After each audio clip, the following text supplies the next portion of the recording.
Welcome to the Travel Squad podcast, where adventure meets inspiration. We're your hosts. I'm Brittany. I'm Kim. And I'm Jamal. Together we explore international destinations, hike epic national parks, and share unforgettable travel experiences with you, one passport stamp at a time. Our mission is to inspire you to travel by showing you how you can make it work no matter your budget, schedule, or experience level. We bring you along so that you can laugh, get excited, and start planning your own trip. So grab your ticket and your passport. And don't forget your travel insurance. And get ready to embark on a new adventure with us around the globe. Hello, fellow travelers. Hey, squaddies. Hey, squaddies. Welcome to this week's episode of the Travel Squad podcast. Today, we're taking you to the Jersey Shore, baby. So the Jersey Shore has approximately 130 miles of coastline, and it's a popular summer beach destination. The Jersey Shore has always been an iconic beach getaway location that was well known to East Coasters, but it has now become infamous due to the hit reality TV show, The Jersey Shore. But don't let the MTV show give you negative stereotypes about it. The Jersey Shore is a great place to visit and soak up those beach vibes as well as seaside amusements. What really took me by surprise about the Jersey Shore is there's a lot of craft beer locations and a really great culinary scene out there to get in amazing eats. And we have to give a shout out to our friends Bob and Lorraine, whom we've mentioned several times before on the podcast. We originally met them on our travels on our epic Gate 1 trip to Uganda. They happen to be East Coasters, have a nice beach bungalow down at the Jersey Shore, and they very graciously allowed us to come stay with them and visit for a little summer getaway on a weekend trip that was actually Brittany and I's 8th wedding anniversary. On top of that, we also made our way to Cape May, New Jersey, which is in the southern shore. And bonus, we went to Philadelphia because that's where we flew in. So we're really going to be talking about the Jersey Shore, but touching upon Cape May and Philly in this episode just as well. We all know the Jersey Shore, and some people might have opinions about that MTV show. I personally love it, and I've always dreamed about coming here, fist bumping at Karma, getting a beach house, like going on the boardwalk and doing the thing. GTL. Oh, yes. Gym, tan, laundry, chapstick. And I also recently saw that the New Jersey Housewives did a trip out there. They all had these gorgeous beach houses that made me really, really want to go. Wasn't with you on this one for your 8th wedding anniversary. I'm excited to hear about it, though. So as always, we start with the tips. We're going to dive into a few of those. First tip that we have for you is in this area of the U.S., there are toll roads. So if you want to avoid them, you can always change your settings on Google Maps, or you can pay the toll road fees. Are these tolls ones that you have to stop and pay, or they send you a bill in the mail? I actually changed my settings on my map, so I don't know. I think they have a pass because when we rented our car, they gave us the option, do you want to pay for the toll road pass? You know, because a lot of rental car companies, if you happen to land in an area where tolls are a major thing, they have that option. If I recall correctly, because we did drive through one at one point, one of them was cash, one of them was go online and pay within a certain amount of time. Otherwise, they're going to get you and track you with your license plate. So do your research on that. We changed it because we didn't want to necessarily pay the tolls, and the time it was going to add extra wasn't necessarily a lot more. So there are 2 airports that you can fly into. Atlantic City Airport is the closest airport to the shore. Philadelphia is probably the next major closest airport. So that's where we flew into. We had a good deal with Southwest, and Jamal only had to pay for the taxes. So he only paid $11.20 round trip. And we just wanted to throw on Philadelphia because Jamal had never been to Pennsylvania before. And so we were also knocking off another state. And what would you say about weather? It is a summer beach destination, but what kind of weather do they have there in the summer? During the summer, you can expect hot and humid weather in Philadelphia and in New Jersey. A lot of people don't realize this. If there may be West Coasters, of course, if you're an East Coaster, you'll know this, but Philadelphia is right on the border with New Jersey. You just cross a river and boom, you're in New Jersey. So Philadelphia might as well be part of New Jersey, not even Pennsylvania at that point. And New Jersey is a small state. So that humidity that you get from the coast, the Atlantic coast in the north, it carries over. So expect it to be hot and humid. And it was. One thing that surprised me about New Jersey in general was a lot of restaurants have a hard time getting liquor licenses. So they allow you in the restaurants to bring your own beverage a lot of the times. Wow. And there's no corking fees if you bring wine or any of your stuff, because our friends Bob and Lorraine, they had mentioned to us that we had no clue about it whatsoever. and they wanted to take us to this one particular restaurant, and they said we need to bring like our beer, wine, etc. And they let us know that only a few locations get liquor licenses. And if they have a liquor license, they'll only allow so many to be given out in the proximity of one that already has it. So businesses want to bring people in, of course, and alcohol is a big draw. So one of those draws is, hey, bring your own booze. We're not going to charge corking fees. So you go in a restaurant, you'll see lots of people with coolers, wine bags, and just bring your own stuff. And we did that. So keep that in mind. That was really awesome about New Jersey. I loved it. So another tip too is research the beaches you want to visit. There are many beaches in the Jersey Shore that you have to actually pay to get onto. We came across a few that it costs anywhere from like $10 to $20 for the day. Per person. Wow. And then some beaches in some of the beach communities are actually private for residents or visitors. So you actually have to have like an HOA beach pass to go on it. That's nice if you live there. Real nice if you live there. You got to have the big bucks for those beachfront properties that have those HOAs on them. But do not think that you'll probably sneak onto the beach and not have to pay in one of those paid areas. They really have people manning in certain spots to, as you come on, pay your fee and they give you tags. So keep an eye out for that. And of course, that's probably only cash, so bring cash. So let's dive right into the trip. We flew out on a Friday. We landed pretty late in Philadelphia after midnight. So technically it was Saturday by the time we landed. And, you know, if you've never been to Philly before, Philly is Pennsylvania's largest city. It has a lot of history, and that was one of the draws for us going. Not only had Jamal not been to Pennsylvania before, he wanted to see the history at the Liberty Bell, Independence Hall, and other American Revolutionary sites. It's also one of the top 10 largest cities in the U.S., and it also used to be the capital of the United States before it was finally moved to Washington, D.C. So a storied history here in Philadelphia. This is a good time to mention all of the resources that we have available for you squatties so that you can travel more and save money while you're doing it. One of those resources is travel itineraries. We also have a newsletter that Brittany works really hard on every month to bring you deals, tours, trips, everything that we're doing, all of our recent episodes. There's a ton of that there. We've built a killer Amazon storefront with all of the products that we mentioned that we bring on these trips. And then we also have our Etsy shop with Travel Squad podcast merch and different seasonal gear to make your travels cuter. So be sure to check out our website, Travel Squad Podcast. You could find links to all those things Kim mentioned. Be sure to find that link for the newsletter and sign up once a month. Lots of valuable information comes out in that. Ryan Reynolds here from Mint Mobile. With the price of just about everything going up during inflation, we thought we'd bring our prices down. So to help us, we brought in a reverse auctioneer, which is apparently a thing. Mint Mobile Unlimited Premium Wireless. How to get 30, 30, bit to get 30, bit to get 20, 20, 20, bit to get 20, 20, bit to get 15, 15, 15, 15, just $15 a month? Sold! Give it a try at mintmobile.com/switch. $45 up front for 3 months plus taxes and fees. Promo rate for new customers for limited time. Unlimited more than 40 gigabytes per month. Slows full terms at mintmobile.com. So day 2 was really where our time started in Philadelphia. We wanted to visit a coffee shop. Actually, I wanted to visit a coffee shop. So we went to this place called Elixir Coffee. They actually have a strawberry oat milk matcha latte. And let me tell you, that strawberry oat milk changed my life. It was that good. Like, I still dream about that. I don't really like matcha, and I tried Brittany's, and I thought it was pretty good. So that's how good it was. So Elixir Coffee is one of those unique places that if you Google coffee shops, Philadelphia, it will come up. So if you're in the area, want to try it, it's worth going and checking out. It has local coffee shop vibes. But the first thing we did after we got our coffee was we went to the Rocky Statue and Steps. If anybody is a film buff and loves movies, of course, everyone knows Rocky Balboa. He is from Philadelphia. There is the famous scene where he's working out, getting really revved up. They play the music. It's a whole dramatic scene. And then he runs up the stairs, pumps up his fist.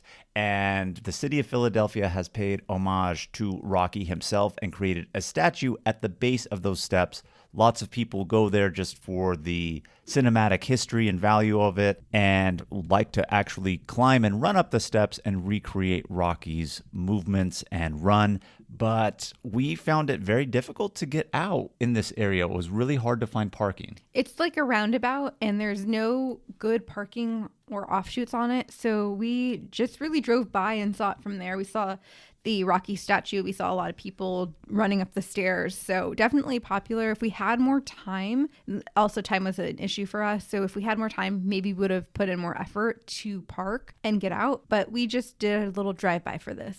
And those steps are part of the Philadelphia Museum of Art. So it's the 72 steps. So you're in a park promenade area, and where you drive to lead up, not really a lot of parking, but probably in the back. But we were on a time constraint. And what for, Brittany? Where were we going next? We were going to the historical part of Philadelphia. We wanted to go visit the Liberty Bell. The Liberty Bell you don't need tickets for, but you do have to wait in line to go through security. On a hot summer day, it can be brutal to wait in line. So we wanted to go in the morning because we wanted to avoid the heat, and that's what we did first. So the Liberty Bell is an iconic American symbol. Some people know what it is, some people don't. But the Liberty Bell really became famous because this bell was commissioned to be in the Philadelphia State House. Unfortunately, upon arrival, it was rang, it had a crack in it, and then it really didn't allow it to be rung at its proper tune. The more they kept ringing it, the more the bell cracked, to eventually to the point where it cannot ring anymore.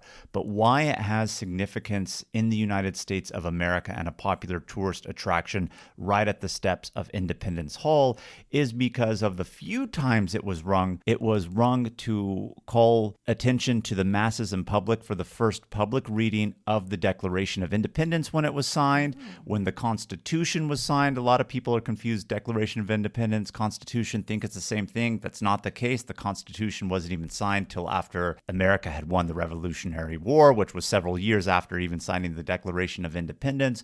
So it was rung at certain times in American history, and that is why it has become famous, plus with its storied history of how the bell doesn't even really work properly upon arrival. So we got to see the Liberty Bell up close in person, and then I got to give a shout out to our squatties, Ryan and Bree. When Ryan found out that we were going to be in Philadelphia, he was like, hey, I'm pretty close to that area. I'd love to meet up. So it was so weird. It was like a nervousness of like meeting up with a squatty for the first time. And you're like, we're DMing each other like, what are you wearing today?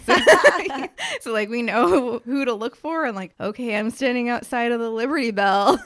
So funny. That's so cool that you got to meet in real life a squatty. Yeah, it was awesome. We hung out with them for the rest of like the half day that we were there. Jamal and we had booked reservations for the Independence Hall. You have to have reservations in advance. I had sent him the link, but I think tickets were already sold out for the time frame we were going. It's only $1 a person. It's a 20-minute tour, and you get to go inside Independence Hall, and they tell you a lot about the history of that. So Independence Hall is, of course, where the signing of the Declaration took place. On top of that, later on, the signing of the Constitution. However, Independence Hall is what it's known as now, but originally it was just the Philadelphia State House, because before the capital of Philadelphia was moved to Harrisburg, it was in Pennsylvania. Being that there was no official nation's capital or national capital at that point in time, Philadelphia was just kind of the closest and biggest city for everyone to really meet in. And so our founding fathers signed the Declaration of Independence in here. And the tour, like Brittany said, 20 minutes. But when you're in there, you just really appreciate the significance of what took place here. Not even as an American, but, a lot of times when we talk about certain places in American history on this podcast, I feel like even non-Americans can appreciate the historical significance because of where America is and its standing in the world today as a world leader. What America does so dictates kind of a lot of things. So really humbling to be in there and think like, wow, this location really changed history of the world, at least of the way we live in it now. And so although Ryan and Bree didn't go in for that tour, they just kind of explored the area while we were in our tour, but they went with us to the West Wing of Independence Hall. There's a lot of different copies of different articles there, one of them being the Declaration of Independence. We went to Congress Hall together, where that served as the seat of the United States Congress for a few years, and even the Old City Hall together. More than a few years, almost a decade, from December 6th, 1790 to May 14th, 1800. So 10 years, this building served as the capital of the United States. On top of that, a different wing of the State House was House of the United States Supreme Court for that same time. So we got to go in there, see the Supreme Court of the United States. So if you're not able to make it to Washington, D.C. and want a little bit of historical aspect, this one little area park of Philadelphia has a lot for you to soak up and enjoy. Why do you think they moved the capital functions from Philly over to DC? Well, they needed a permanent place for it, and they really carved DC out of 2 states, originally Maryland and Virginia, and now DC really is only in the Maryland enclave, but it was once in New York also, federal capital. So they moved it a few places till they finally figured out, okay, we need to really create a specific spot. So why? There was a reason. What it was, they didn't say here for it to be top of my mind. I don't know, Kim. So once we were done with the historical aspect of that area, we went to a place called the Reading Terminal Market. It's like a public market. Think Seattle's Pike Place Market or San Diego's Liberty Station. Has, like an indoor farmer's market, lots of different foods, specialties, housewares, things like that. So Ryan and Bree came with us here. They recommended this place. We wanted to get some Philly cheesesteaks. How can you go to Philly and not get Philly cheesesteaks? So we went here, did that. They showed us around a little bit. And I just want to say real quick, Ryan and Bree, you guys were already talking about coming in June to our trip to West Virginia for our whitewater rafting. We've mentioned it on the podcast several times for you squatties. Go to our website, check it out. We're doing a meetup at New River Gorge National Park. I'm hoping to hear from you, Ryan and Bree, that you guys are coming, and you other squatties should just as well.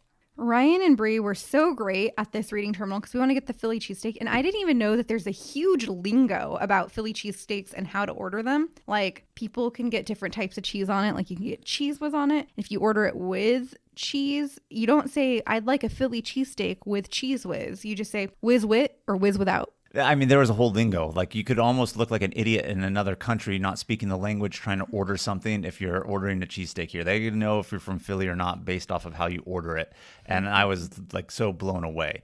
And then it's like different lingo if you want like the peppers on it. And so do your research or go with a local. But you got to try a Philly cheesesteak when in Philly. Did they do provolone and cheese whiz? I don't know if it was an option to do both, but there was definitely an option to get provolone. Okay. Or Swiss. Yeah, I don't know. It might be sacrilege, Kim, to get double cheese on there. 2 different types. I don't know. Double cheese? That's double the fun. I know you would think, but I don't know. They take it seriously over there. We're going to have to ask Ryan and Bree if that's taboo or if we can do that. So after we ate our Philly cheesesteaks, we headed to the Christ Church burial grounds. We went here because we wanted to see the final resting place of Benjamin Franklin. Yeah, so a lot of founding fathers and historical significant Americans are buried in this church and their burial grounds. However, they do charge you $5 to go inside, but we're going to hit you up with a squad tip right here.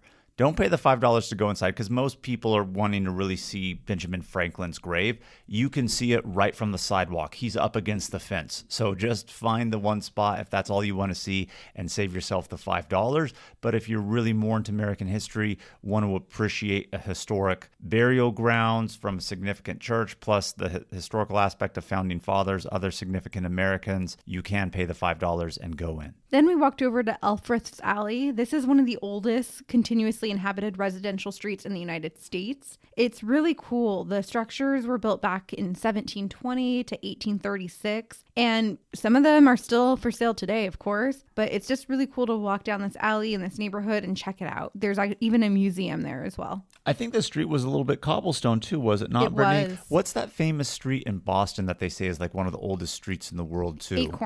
Acorn Street. So this is, if you're familiar with Acorn Street in Boston, this is Philadelphia's equivalent right here at Elfreth's Alley. So that's what we did in Philadelphia. As we were leaving, Ryan and Bree, we walked them to their car and they gave us this little gift of tasty cakes. Jamal and I had never heard of them before, but apparently they're like super big in this area.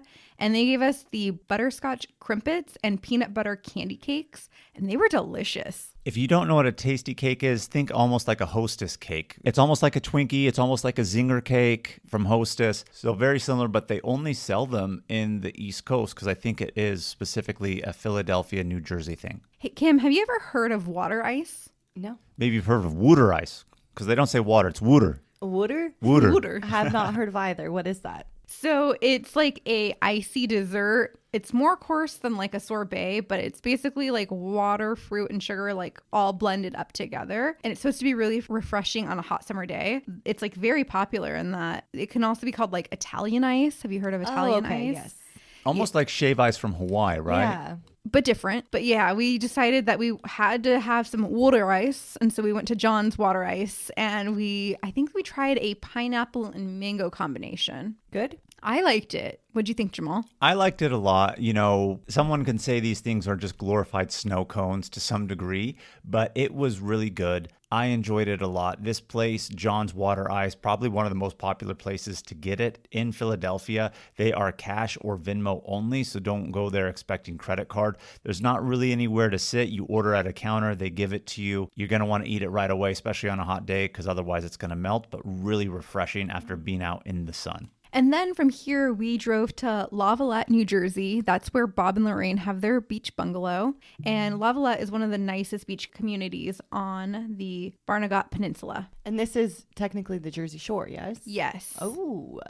This whole region, I feel like everywhere there is segmented into little districts, and each neighborhood could maybe be like a mile long, few blocks wide. But this area is the Jersey Shore. Seaside Heights is really what gets the name Jersey Shore, particularly because that's where they have the more popular beach, the boardwalk, the seaside amusements, etc. But this, nevertheless, is the Jersey Shore. So what was it like in the neighborhoods? What does it look like? Is the beach really close to the house? So where Bob and Lorraine live, they live actually, I feel like in the perfect location. They live in the center of like the town, but they live 3 blocks from the beach and 3 blocks from the bay. Ooh. So in one direction you can hit the bay, other direction you can hit the beach.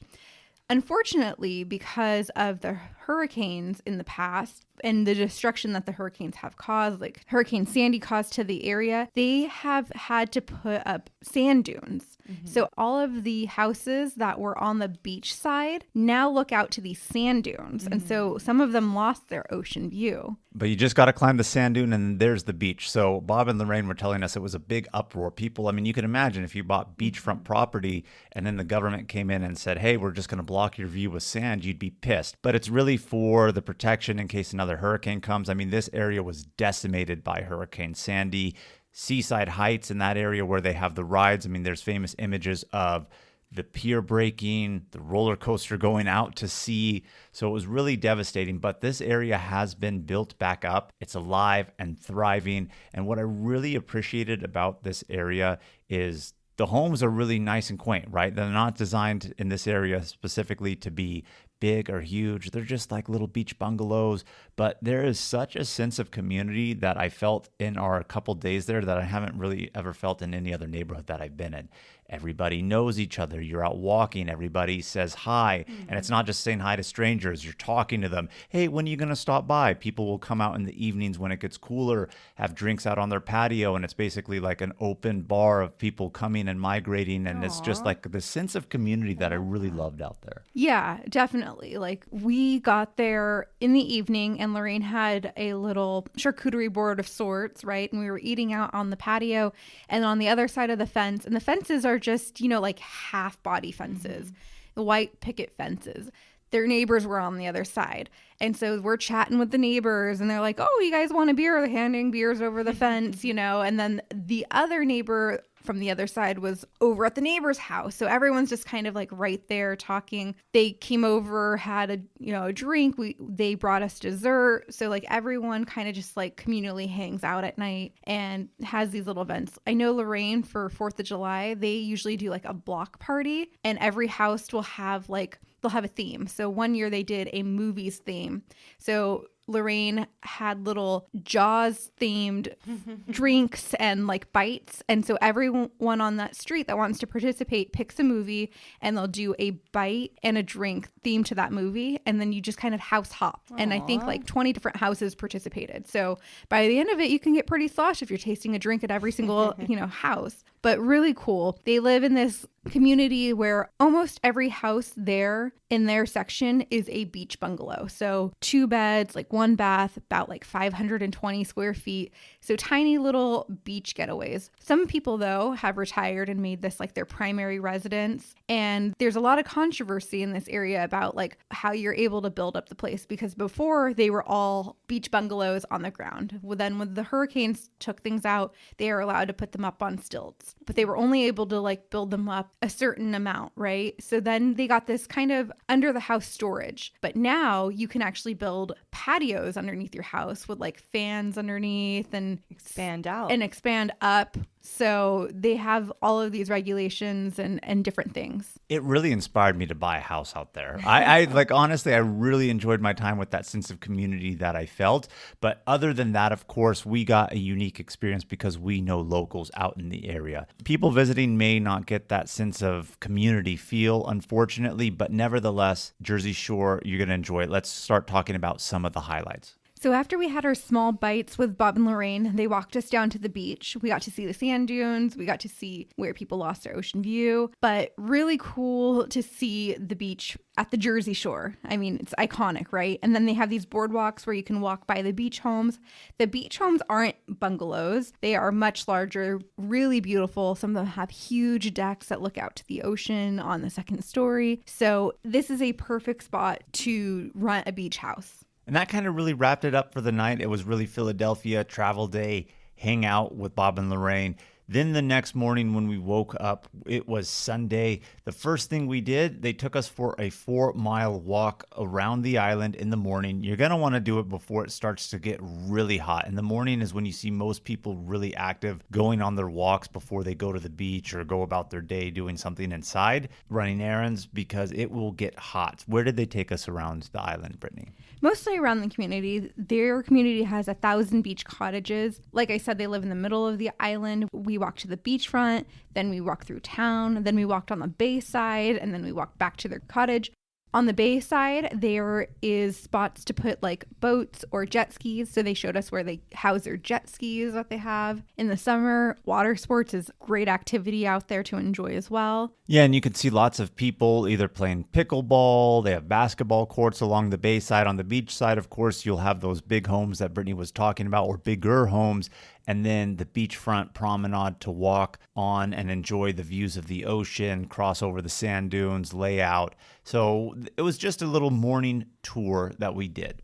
One thing to note, too, is everyone gives the right of way to bikes and pedestrians. So, like, people just, like, randomly start crossing, and you just have to slow down if you're in a car. But it was very hot and humid during the walk. We were parched by the time we got back to the cottage. So Jamal was like, hey, guys, who wants a liquid IV? Which is definitely one of our favorite travel products because it keeps us hydrated while we're flying, traveling, and walking around the Jersey Shore. It's full of electrolytes and hydrates you 2 times faster than water alone. We use them when flying, feeling jet lagged after a long hike, or long hot walks along the Jersey Shore. They're super easy to carry and keep stocked in your suitcase, carry-on, or day pack. Liquid IV comes in regular and sugar-free flavors. Some of our favorites are the tangerine with immune support, which will be great for the hangover recovery from the Jersey Shore. We got sugar-free peach, sugar-free lemon lime are 2 of our favorites. They also make great mixers for the cocktails on the Jersey Shore. And you squatties can get 20% off when you go to liquidiv.com and use our promo code Travel Squad Podcast. You know, I never thought about using a liquid IV as a mixer, but that is like next level. Stay hydrated. I was about to say the same thing. Yeah, stay hydrated while you drink, guys. But we were literally so hot after that 4-mile walk. We were all sweaty. So we took a shower before we went out to Seaside Heights.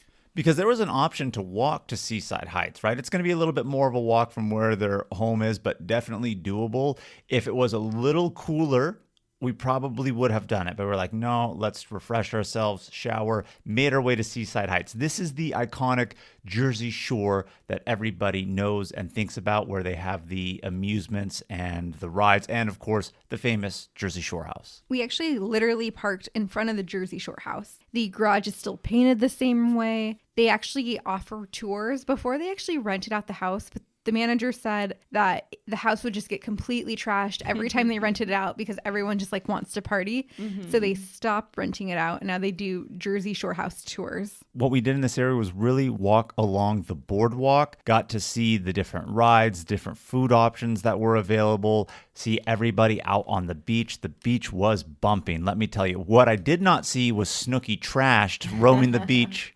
at that point in time. I would have loved to see it, but they are not filming at this point in time, and they are past those antics now.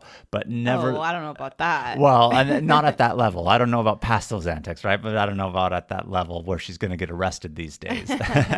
But along the way on the boardwalk, we did come across the shore store where they actually worked, and I said, "Oh, I want to go in here." Brittany and I always get an ornament from our travels. I said, what better place to get a Jersey Shore ornament than the shore store? We picked it up. But when Brittany said earlier, the manager was saying this and that about it getting trashed when they rented it, so they don't do it anymore. The manager from the show, he really is the owner of that place, and he's working there. He was there. I was talking to him for a little bit. So he's the one who says, yeah, no, we can't even rent that out anymore because people would just mess it up because they want to relive the Jersey Shores if they're on it. So only tours available of the house. I want to see if they still have the duck phone, though. We walked into the store. Jamal's like, oh my God, there's the manager. There's the manager. Take a picture. Take a picture. Did you get a picture with him? Not with him. We got one of him. I didn't want to be like, let me get a picture. I mean, he's just the manager in that sense. But if you like the show, it was really cool to see that aspect of it because, you really think like, okay, is he just really working there because he's the manager? And of course, he's the one in charge of the show because the condition was them to work there, to stay in the house. But no, he really is still working there. It's his store. It's his main bread and butter. And that's what he does. So we checked that out, got our ornament. Then we went to Spicy's. It's a Mexican spot, but we went there specifically for margaritas to cool down, get some nachos. We were on the second story and you can overlook the beach and the boardwalk from there. So really good people watching. Scenic, of course. Bob and Lorraine said that they've seen Kim Kardashian before there. Wow. Is it a fancy spot? It's not a fancy spot. I don't think any of the spots along the boardwalk in this area are going to be really fancy, but they were in there eating or drinking, and Kim Kardashian came in. They were filming a scene from the TV show or wanted to film a scene, and they told them that they needed to leave, but they're like, well, I'm going to finish my stuff before we leave, and they let them. But she went in there, and I don't know which episode it is in or what season, but you can find Kim Kardashian at Spicy's. So did you all actually go onto the beach at all, lay out, go in the ocean? Is the ocean cold? We did not. What? No, I know. We did not. Because we just had such a jam-packed weekend with them that we really didn't get on the beach. It was really hot. You didn't even walk on it? Put your feet in? We did at some point, no doubt. But I mean, when you asked that question, I envisioned, do you mean did we just lay out on the beach? No, we did not. But let me tell you something. If we can find photos of what the beach looked like when we were on the deck of Spicy's enjoying our margarita in the shade and staying cool, you would have been hard-pressed to find a spot on the beach. It was bumping. It was crowded out there. Crowded. Yeah, they even have regulations on how big your umbrella could be. Wow. Yeah. What about regulations on drinks on the beach? Yes, no drinks on the beach, no alcohol, no canopies, no coolers. Or you can bring coolers, but they have to be under a certain size and they can't have alcohol in them. So they very heavily regulate this. And to get on the beach in Seaside Heights, it's about $10 a day. I'm curious how the water feels because it's so hot and humid, like you say. And I know the Atlantic, upper East Coast is cold water. Mm-hmm. I'm wondering how cold it was and if it would have felt good. It did feel good. Again, we didn't go here. When we get further on in this episode and we talk about when we're in Cape May, New Jersey, we did touch the water. We've been in this vicinity before in Delaware. Delaware is just a little bit south on another venture, touching the beach there. So the water is cold, but on that hot summer day, it's not like it's Pacific Ocean cold in Northern California, San Francisco, where we're from. It was actually quite tolerable. Would Jamal still have difficulty getting in? Maybe, but it wasn't freezing. So after we went to Spicy's and walked the boardwalk, we headed back to the house and we got ready for an evening out in the Jersey Shore. We went to a brewery called Lost Wave Brewery down in Point Pleasant, which is another beachside town on the Jersey Shore. What was really funny was when we were driving, I got a message from one of our squatties because I had been posting stories about where we were and what we were doing. And she said we were officially DTS. I was like, DTS? I don't know what that means. So I'm like, Bob, Lorraine, can you tell me what DTS means? And they're like, oh, it means you're down the shore. Because no one says going to the Jersey Shore. You say, I'm going to the shore, or DTS, I'm going down the shore. East Coasters have their own lingo. I mean, I guess we do as West Coasters. I don't know. And of course we do, but don't really pay attention to the fact that it is because it's so common. But over there, just like the lingo with the Cheese Whiz for the Philly cheesesteaks, DTS for the shore. But Lost Wave Brewery was really good. And this area of Point Pleasant, this is a little bit, I don't want to say it's a more like classy area, but it's more north of Seaside Heights. And this is where you start to get more out of the amusement aspect of things and a little bit more classy, upper scale, and lots of nice restaurants in this area. And homes. And homes, yes. Yeah, part of the joy is just driving down and be like, ooh, I could live in that beach house. Look at that one over there. That looks great. And they never say the beach. We're not going to the beach. We're going to the shore. So we had a drink at the brewery, and then we went to a restaurant called Spano's. It's an Italian food restaurant, and this is a place that we packed a cooler for. So after we had our brewery drinks, we still packed a cooler of like wine and beer and whatnot because they don't have a liquor license here, and so they allow you to bring in your own drinks. You do need reservations, though. They made reservations quite far in advance, knowing that we were coming out for the visit. Yeah, so Spano's is a really popular Italian restaurant. We got the seafood ravioli and the veal char parmigiana. Oh my God. If you want to have like an East Coast vibe Italian restaurant, this is the place to go. Really good. Of course, they have the traditional pastas, but what I liked about this is, you go to a lot of Italian restaurants and you'll see like different pastas, pasta. They had a whole variety of non-pasta Italian dishes, which I absolutely loved. Bob and Lorraine know the owner, of course, so he comes out, he still serves. He brought us all of these different appetizers that we had. We had some zucchini and some other things. We were full before we even got our meal. One thing to note is that in this area, there are a couple very famous pizza spots. There's going to be Rosie's Pizza as well as Danino's Pizza. Now, Rosie's Pizza is famous in this area. Lots of people know it. If you are a social media buff and fan and know Barstool Sports, more particularly Mr. Dave Portnoy himself and Pizza Review, he did a pizza review of Rosie's. You know how strict he is on giving his ratings. He gave Rosie's an 8.5. Absolutely loved it, but Rosie's is so popular. We saw what a Rosie's pie looks like when we were in Lost Wave Brewing because somebody brought in a pizza into there. The thing about Rosie's, though, is you can't just go in and order a pizza. You have to call in advance. They are takeout and phone order only. And when you happen to be able to get through for them to take your order, if they even take it, they tell you when to pick up the pie. So you can call at 10 a.m., but they may tell you your pie's not going to be ready till 8 p.m., even if you want it at 5 p.m. It doesn't matter. That's how popular this place is. And I really regret that we didn't get to try it. Next time we go back to this area, I want to make a specific point to try it. I mean, if a pizza is that hyped, I could either be really let down or could be like, oh my God, this is some of the best pizza I've ever had. Can you call in and order for a future day? I think it's day of only. They don't do future orders or anything like that. So you got to get lucky. He's like, yeah, I got really lucky because he's got one of the last time slots, that guy who brought it into the brewery. So that summed up our Sunday in Jersey Shore in Lavallette. We continued down the shore to Cape May. And Cape May is a seaside resort town on the southern tip of New Jersey. Would it still be considered the Jersey Shore? I don't think Cape May is part of the Jersey Shore. I think it's so far down that it's not even down the shore. It's off the shore. Right? Isn't that what they said? Like Cape May is not part of the Jersey Shore. They said Cape May is its own thing. But I loved Cape May. Cape May was so beautiful. It has these grand, big Victorian houses. A lot of the Victorian houses have been turned into B&Bs, really cute shops and quaint restaurants. They have this little area called the Washington Street Mall. They have a lighthouse in this area. It is a beautiful seaside resort town. I think Cape May is billed as one of the first, if not the first, seaside recreation area in the United States where lots of bigwig East Coasters who had money, this is where they vacationed and summered. That's why you see all these Victorian style homes. People with money had to be the ones to build them, and this was their summer location. So it still has that small, quaint town vibe, even though it is a very popular tourist place for people to go to now.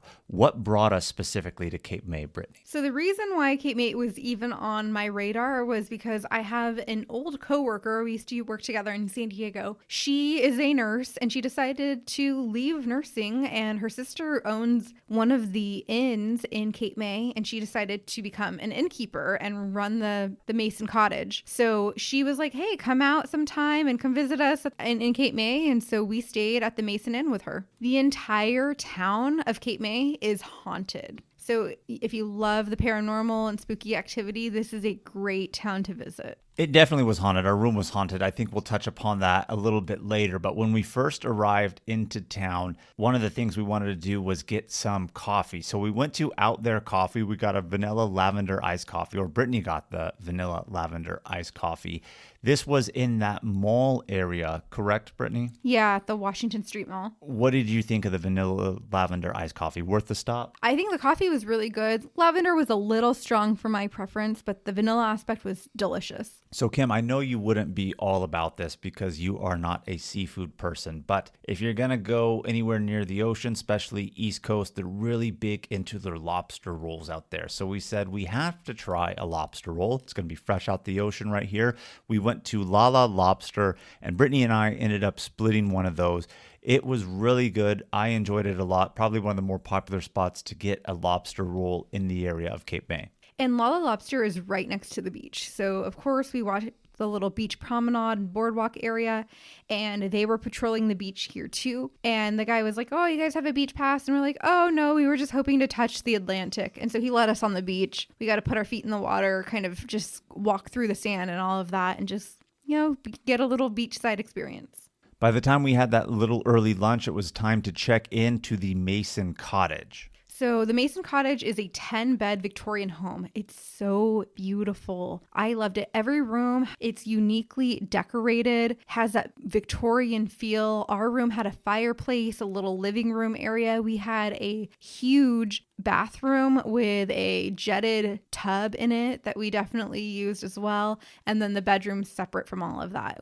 It's on like the top floor, and so you can actually see the beach from one of our windows. I have a question for you, Kim. Of course, we're all from Woodland, California, and I know you know First Street has all the Victorian homes. Have you ever been into any one of the Victorian homes in Woodland? Do you have any friends who know them? Just to give you a picture of what this is, so our hometown of Woodland, you squatties, at one point in time, because of all the farmland, had the highest per capita millionaires in the United States. That was a long glory time ago, believe it or not. You didn't even know that, Kim? No. Oh, yeah, it definitely did.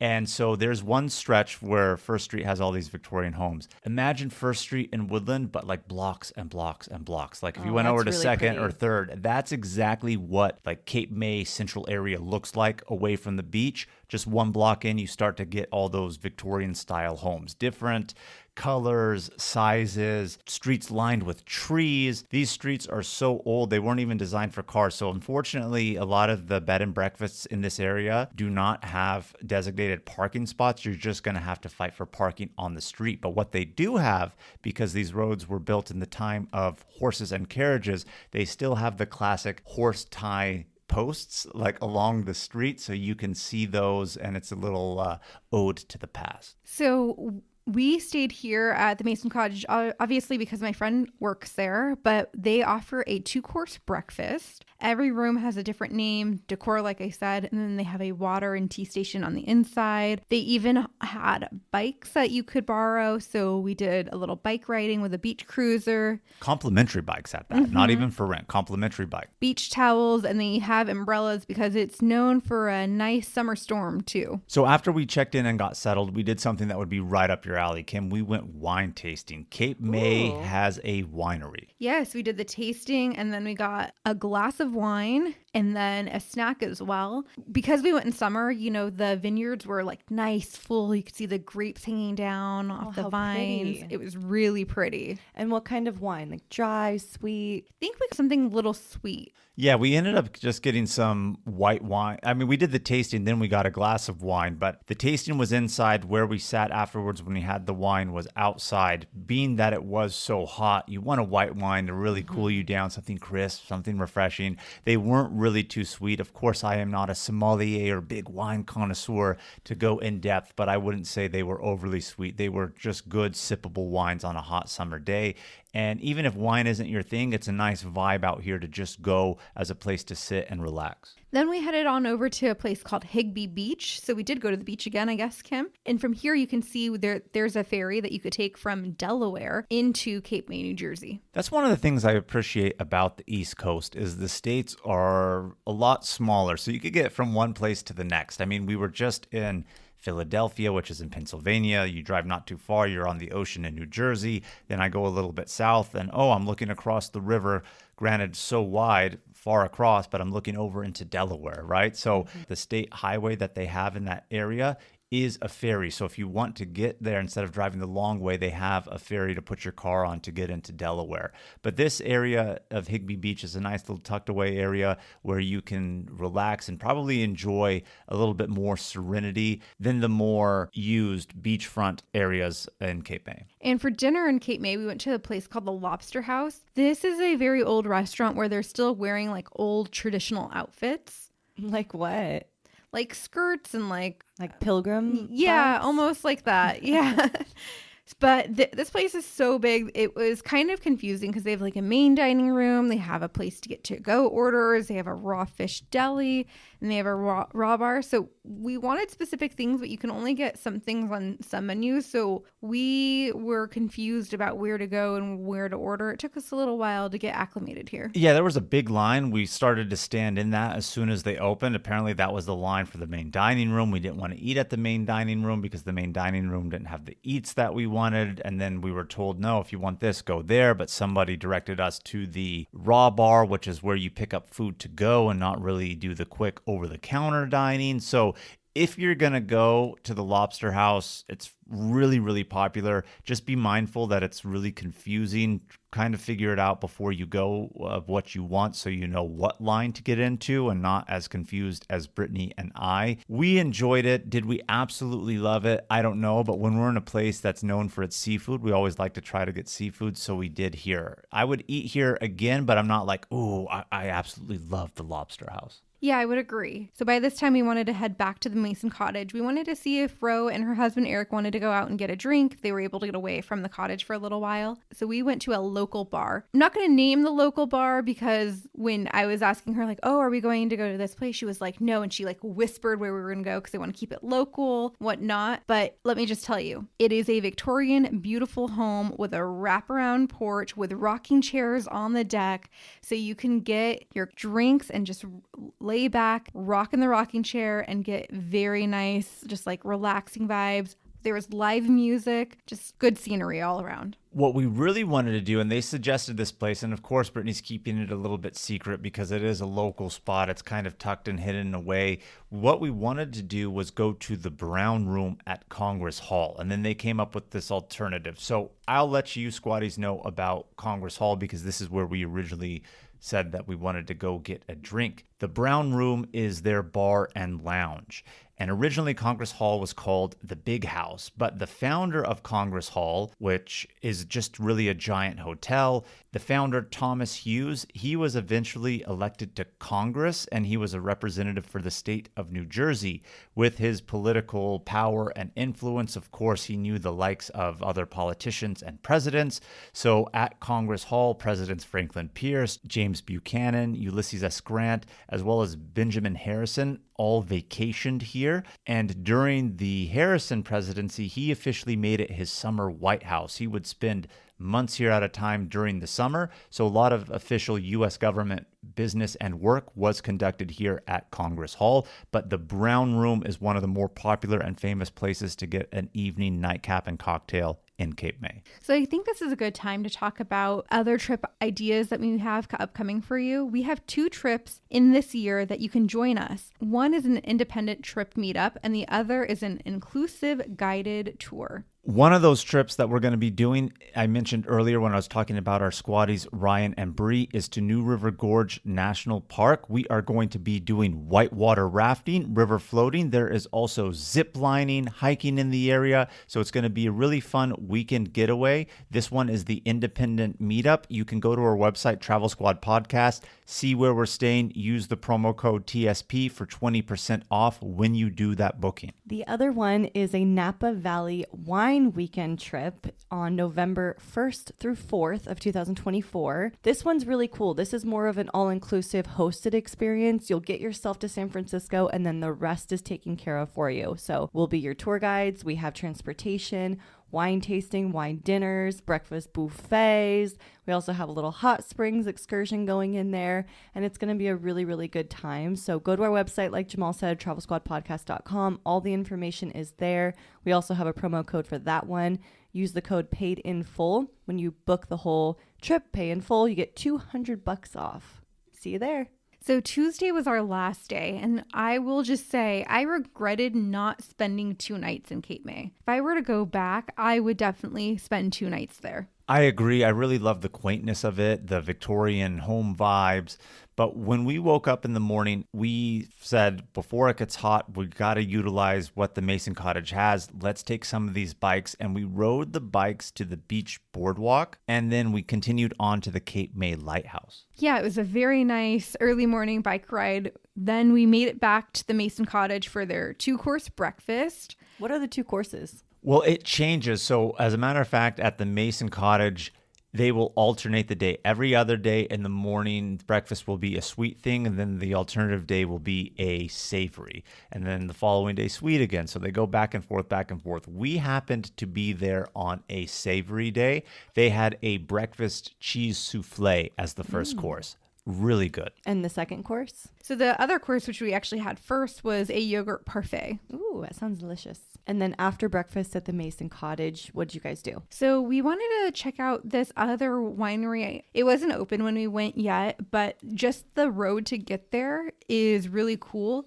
It's an Alice in Wonderland themed road. Ooh. So you can actually stop and take pictures of a few different things, but it was just nice to drive. Winery is huge. I would definitely want to go back and check this place out. This would have been perfect if we had 2 full days. This is the Willow Creek Winery. And like Brittany said, the highlight really is that kind of main road through to get to the winery. But I would love to have tried their wine on a hot day today, but we had to catch on back to Philadelphia for our flight home. Then we also headed to Sunset Beach. There's actually a shipwreck and the remains are on the shore. What was really interesting is this ship was built out of concrete. Oh, that is weird. You wouldn't think that would float. I wouldn't even suspect a ship of concrete to float, but something nevertheless happened. This was the SSS Atlantis. It launched in 1918 and sank in 1926. So it only had about 8 years of life before the concrete said, I'm done floating. I'm going to sink. It's just like right here on shore. And you can see some of the ship just sticking out of the water. Yeah, I guess they launched a whole fleet of concrete ships and they didn't do too hot. So, you live and learn. And that's why we don't see a whole lot of concrete ships anymore, I guess. I guess not.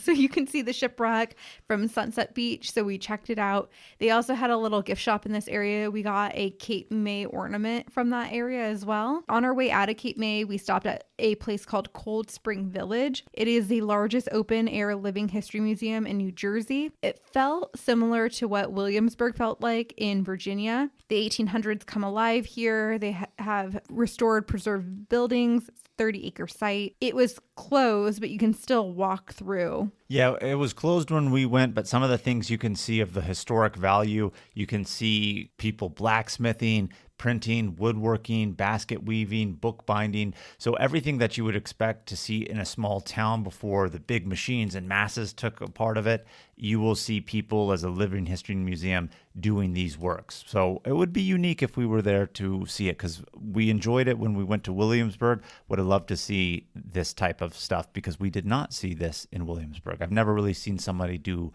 blacksmith work or printing or anything like that. And we were already on our way out back to Philly. So we made it back to Philly and we wanted to try cheesesteak another time. Philly is very famous for 2 places that are big competitors. One place is called Gino's. The other is called Pat's. They are catty corner from each other. So we decided to get one from Gino's, one for Pat's. Whiz-wit? Whiz-wit.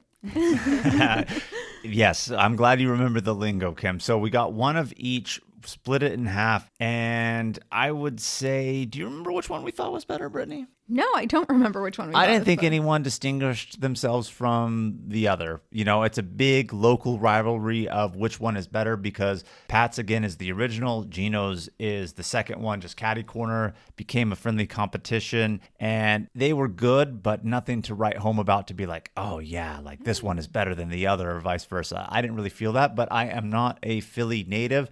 A Philly native might, put me to the cross on this one and crucify me. We're going to hear it about this. Yeah, but was not necessarily thinking one was better than the other. But they were both good. They were both good. And if you're in Philly, you have to try this. I mean, this is a Philly staple. They are worth trying. Don't get me wrong. But to say that one was better and one is greater, I don't know about that. Mm-hmm. It's kind of like Chicago with Lou Malnati's or and Giordano's. Yes, exactly. Yeah, they're both good, right? Like, you enjoy them both. So, anyways, they're friendly competition. And then we caught our flight back to San Diego that night. And that brings us to the best time of the episode, questions of the week.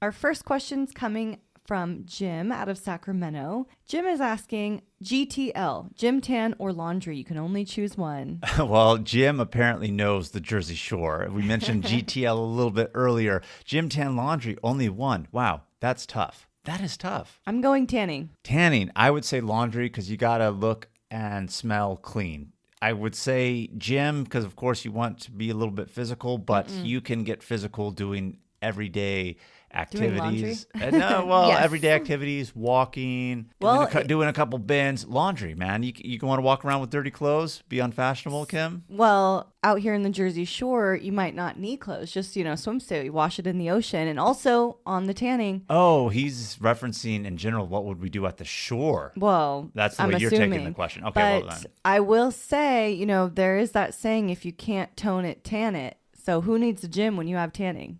I've never heard that saying. What a saying. If you can't tone it, tan it.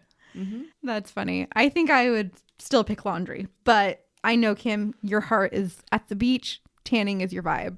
Good question, Jim. Second question coming in here is from Nicole, actually from New Jersey. She's asking, as new visitors to New Jersey, are there any other places that are on your list to visit? Nicole, that's actually a fantastic question. I don't know enough about New Jersey to have another place that I want to go. If I went back, I would really love to go spend more time in Cape May like we discussed. I really enjoyed my time in the Jersey Shore. What I would do to add on someplace new, I love roller coasters. They have Six Flags Great Adventure out there. I'm going to add that to my list for my stop in New Jersey. I would actually add the Delaware Water Gap. It's so beautiful online when I look at the pictures, and it was actually a possible contender to be the next national park. I also think right across from the Hudson in New York, that strip of Jersey, like Hoboken and right around there, that'd be a cool place to visit. Great views of New York City. City vibes without being in the city itself. Yeah. That's actually a really good selection, Kim. Thank you very much, Jamal. Yeah. And thank you, Squatties, for tuning into our episode this week. We had so much fun with you going to the Jersey Shore, Cape May, Philly.